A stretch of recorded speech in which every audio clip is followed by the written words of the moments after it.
They've lost 13 of their last 14 games to the Denver Nuggets, but they didn't have Luka Doncic for any of those. Luka dropped 32 points last night, his most in a Lakers uniform, and he didn't just score. He led the Lakers in points, rebounds, assists, steals, and three-point field goals. LA did not trail at any point during this game, and it had Luka thinking about the big picture here.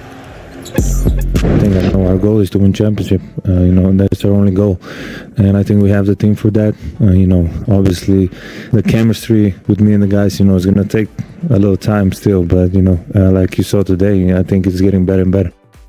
So Luka might have a point. There have been some growing pains, Stephen A., but last night was what this team could be at their best, and LA is currently tied with the Knicks for the fifth shortest odds to win the title at ESPN Bet. Luka thinks his team can win a championship.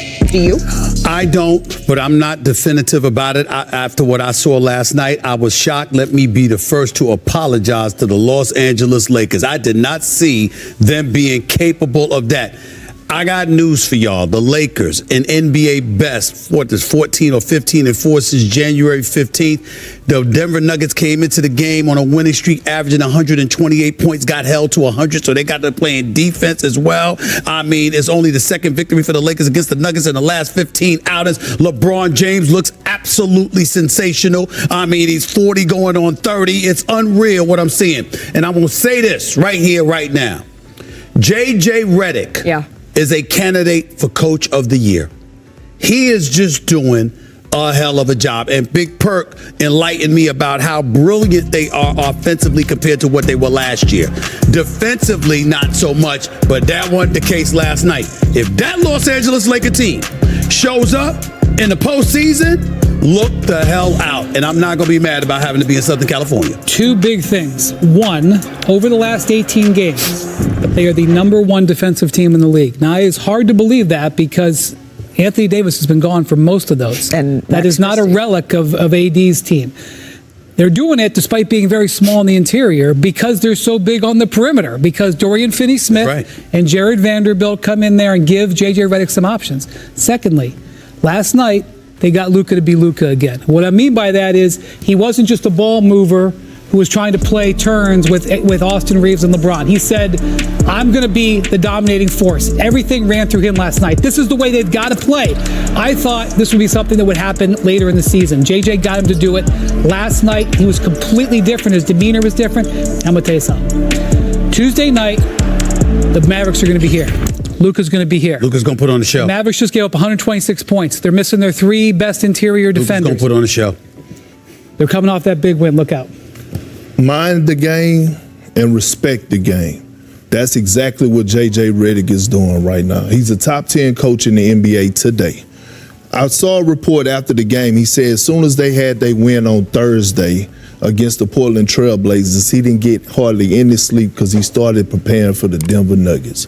And it showed when we watch. And I'm looking at this Laker team and I'm listening to Luka comments and they saying that we're here to win the championship. And they could actually go to the NBA Finals if you want to be real about it. Think about it. They're only 2.5 games back from the second seed. 2.5 games back from the second seed. Hold on.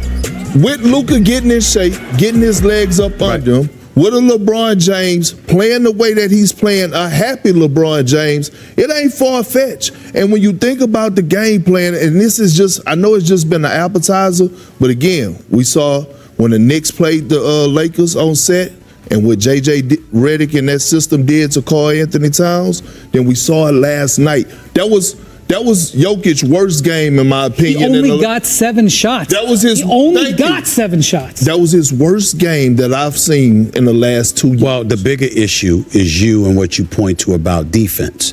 The Lakers have been showing up and defending, which is not something we were accustomed to seeing from them this year. And now that's the case. And so I'm looking at them now, and I'm looking at the rest of the Western Conference. We got the youth in OKC, but are you ready? We've got health issues in Dallas. We don't know what the hell is going on in Phoenix. We still trying to figure that out, okay? Denver, we thought that, you know what, they were here elevating, and then they ran into something that they hadn't seen from the Los Angeles Lakers. The Western Conference right now is vulnerable, and when you see Luka with the ball in his hands, I'm looking at a 40-year-old LeBron James movement without the ball, knowing what to do, when to do it, how to do it. The brother's brilliant. The Lakers with Hachimura, Dorian Finney-Smith, Austin Reeves, all these brothers. The Lakers are getting very, very, very interesting. Real quick, very I just want to point out the game plan and what JJ designed last night defensively. He somewhat exposed the Denver Nuggets. If you go back and watch that film and how he guarded Jokic and how he baited those guys into taking threes, that worked into their favor last night. I'm telling you, it's something. Listen, I'm telling you that damn JJ. I was wondering and questioning whether he was going to be able to fulfill that role of being a head coach, especially in this first year. Damn it, he's doing this thing.